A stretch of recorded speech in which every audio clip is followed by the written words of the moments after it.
Successfully treated patients की श्रृंखला में आज हमारे साथ हमारी पंजाबी बाग सेंटर की एक पेशेंट हैं रितु जी।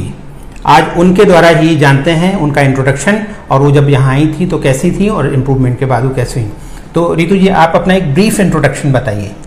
मैं रितु सराफ फ्रॉम सम्राट इनक्लेव प्रीतमपुरा और मैं एक बिजनेस वुमेन हूँ और मेरा राइस का एक्सपोर्ट इंपोर्ट का बिजनेस है। तो जब आप यहाँ आई थी तो आपको कौन कौन सी प्रॉब्लम थी, आप हमको थोड़ा एलेबोरेट करके बताइए। मैं जब यहाँ आई थी क्लिनिक में तो मुझे यूट्यूब से ही मेरे हस्बैंड ने एकाएक उन्होंने देखा तो मुझे बोला गया कि तुम लास्ट यहाँ जाके ट्राई कर लो, क्योंकि मैं काफ़ी ट्रीटमेंट ले चुकी थी, मुझे कोई इम्प्रूवमेंट नहीं मिला। क्या प्रॉब्लम्स थी आपको? मेरे को जब मैं यहाँ आई तो मुझे सर्वाइकल में प्रॉब्लम थी, जिसकी वजह से मेरे हाथ में एनी टाइम लेफ्ट हैंड में झंझनाहट रहती थी, जिससे मुझे लगता था कि चींटियां चल रही है और करंट आ रहा है मेरे हाथ में। उसके बाद मेरे को सबसे पुरानी प्रॉब्लम थी जो कि एक L4 L5 स्लिप डिस्क की प्रॉब्लम थी, जिसकी वजह से मुझे मतलब यहाँ तो इतना प्रॉब्लम होता था कि मैं खड़ी नहीं हो सकती थी। और प्लस मैं जब थोड़ी देर खड़ी भी हो जाती तो मुझे ये लगता मुझे यहाँ पे कोई मतलब मालिश कर दे। उसके बाद मेरे इस पार्ट में इतना पेन होता था कि मैं चल नहीं सकती थी ज्यादा टाइम। कितनी पुरानी थी ये प्रॉब्लम आपकी? ये करीबन 8-10 साल तो पुरानी होगी मेरी ये वाली प्रॉब्लम। सर्वाइकल मेरा थोड़ा नया था, बट ये मेरी डिस्क की प्रॉब्लम बहुत पुरानी थी। और इसके अलावा क्या प्रॉब्लम्स थी एसोसिएटेड आपको? ये मेरे डार्क सर्कल इतने ज्यादा थे, जो भी मेरे सामने फेस पे मतलब मुझे इतना बुरा लगता था कि जब कोई मेरे सामने आ रहा है, पुराना बंदा हो या नया, तो मुझे बोलता था कि आपके डार्क सर्कल ज्यादा नहीं है, आपकी पिगमेंटेशन बहुत ज्यादा नहीं है। बट यहाँ आने के बाद मैंने मोटा वाली बोला करेक्शन प्लस डाइट करेक्शन, फिर मैंने डिफॉर्मेटिक करेक्शन वगैरह यहाँ पे प्रोग्राम लिया। उसकी वजह से तो आप रात दिन का फर्क। यहाँ पे आई तो आपको हमारा हॉस्पिटल कैसा लगा, यहाँ के लोग कैसे लगे? यहाँ आने के बाद तो मुझे ये नहीं लगा कि मैं एक ट्रीटमेंट के लिए आई हूँ। हम इंजॉय करते हैं यहाँ पे, पिकनिक जैसा लगता है। बिल्कुल। और जब ट्रीटमेंट लेते हैं तो अगल बगल के जो पेशेंट्स हैं, जो ग्रुप थेरेपी होती है, उसमें मैं देख रहा था कि आपका जो काफी अच्छा कनेक्ट लोगों से बनता है। बिल्कुल, हम सब फ्रेंड हो गए। प्लस यहाँ पे जो ट्रीटमेंट करते हैं सब एक्सपर्ट हैं, जो कि बहुत कोऑपरेट करते हैं। बिल्कुल मतलब आराम से जब आप टाइम दो तो यहाँ आने की एक बड़ी सी कॉमन सी चीज देखी है कि लोग जब तक यहाँ पे रहते हैं एंजॉय करते हैं और यहाँ से जब जाते हैं तो मिस करते हैं। बिल्कुल, कि मैं यहाँ से क्यों जा रही हूँ। मतलब मैं एक दिन भी मिस करती हूँ तो मुझे घर में इतना बोर लगता है कि ऐसा लगता है कि मैंने आज क्या मिस कर दिया। बाहर में जाके मेरे को वहां जाना है और अच्छे से मतलब ट्रीटमेंट में भूल जाते हैं कि हमें ट्रीटमेंट के लिए आए हैं, एंजॉय करते हैं। जब आपने हमारा ट्रीटमेंट प्रोग्राम लेना शुरू किया तो आपको कितने दिन में किन किन चीजों में रिलीफ में, सबसे पहले किस में रिलीफ हुआ? सबसे पहले मुझे डिस्क प्रॉब्लम में ही रिलीफ होने लगा। मुझे 7 डेज वगैरह का मैंने लिया था पहले कि पता नहीं क्या फर्क आता है, हम देखते हैं के लिए कि कुछ होगा कि हाँ जी। तो मुझे ये लगा कि अरे यहाँ तो आने के बाद मेरे को आराम लगने अभी से लग गया, तो शायद ये तो बता रहे कि शायद 3 महीना आपको लेना पड़ेगा, उसके बाद ही पूरा फाइनल रिजल्ट आ जाएगा कि आप बिल्कुल ठीक हो। बट मैं तो अभी भी सर से मिली हूँ तो मैं यही बता रही हूँ कि मुझे बहुत आराम है। मैं शॉपिंग पे गई अभी कुछ दिन पहले तो मेरे हस्बैंड ने बोला अब तुम नहीं बोल रही हो कि मुझे पेन है ना बैठना है, नहीं मुझे आराम है। और नहीं, सर्वाइकल में तो बिल्कुल मतलब ऐसा हो गया कि पूरा ही आराम हो गया मुझे।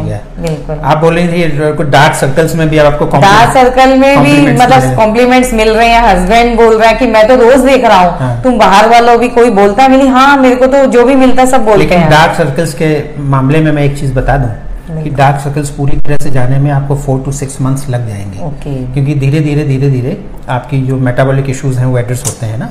जो हमारे ये डार्क सर्कल्स हैं, इसका सीधा सा हमारा जो कनेक्शन है वो लिवर डिसफंक्शन से है। जैसे जैसे हमारी मेटाबॉलिज्म ठीक होगी, जैसे जैसे हमारे लिवर फंक्शंस करेक्ट होंगे, वैसे ही हमारी ओवरऑल मेटाबॉलिज्म ठीक होगी, तो ये डार्क सर्कल्स आपके बिल्कुल डिसअपियर हो जाएंगे। आप अपने आप को नहीं पहचान पाए। आपने वेट भी थोड़ा सा लूज किया है। डॉक्टर विकास मेरा 4 kg वेट भी रिड्यूस हुआ है और मैं बहुत सेटिस्फाइड हूँ। अच्छा, हैप्पी क्वेश्चन कितना है, मतलब 10 में आप कितने मार्क्स हमें देंगी? मैं तो 10 to 10 में दूंगी। मुझे बड़ा अच्छा लगा, पास कर दिया आपने। बिल्कुल।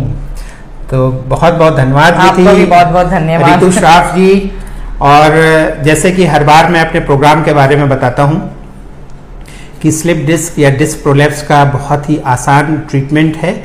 तो जो हमारी डिस्क, जो हमारी दो बोन्स होती हमारी, जो जिनको हम वर्टिब्री बोलते हैं, उनके बीच में डिस्क होती है, वो एक कुशन का काम करती है। तो उसमें दो पार्ट्स होते हैं। सेंट्रल पार्ट होता है जिसको न्यूक्लियस बोलते हैं, वो 84% जेली लाइक होता है, और जो बाहर का पार्ट होता है उसको पेरिफेरल पार्ट बोलते हैं, वो 16% होता है और वो कार्टिलेज का बना होता है। कभी कभी क्या होता है कि ऑल ऑफ सडन हम झुके और अचानक से ट्विस्ट कर गए, तो एक पर्टिकुलर पॉइंट पे सडन जर्क पड़ने से जो फाइब्रस पार्ट है उसका वो रप्चर हो जाता है। उसके रप्चर होने से जो न्यूक्लियस वाला जो मटेरियल है, जेली लाइक मटेरियल है, वो बल्ज आउट होता है। बल्ज आउट होने से जो वहां से नर्व रूट पास हो रहा होता है उस पर प्रेशर आता है। प्रेशर आने से वो रेडिएटिंग पेन, नंबनेस और ये सारी चीजें पेशेंट को फील होती हैं। कहाँ पे फील होंगी ये डिपेंड करता है कि किस लेवल पे कंप्रेशन है, L4 L5 पे है या ऊपर वाले लेवल पे है या L5 S1 पे है। ये इस बात पे निर्भर करता है कि किस लेवल पे कंप्रेशन है तो कहाँ पे पेन जाएगा। इसका ट्रीटमेंट बिल्कुल आसान है। सबसे पहले जो हमारी लोअर बैक की मसल्स में स्पैज्म आ जाता है, हम लोग सबसे पहले उस स्पैज्म को रिलीज कर देते हैं।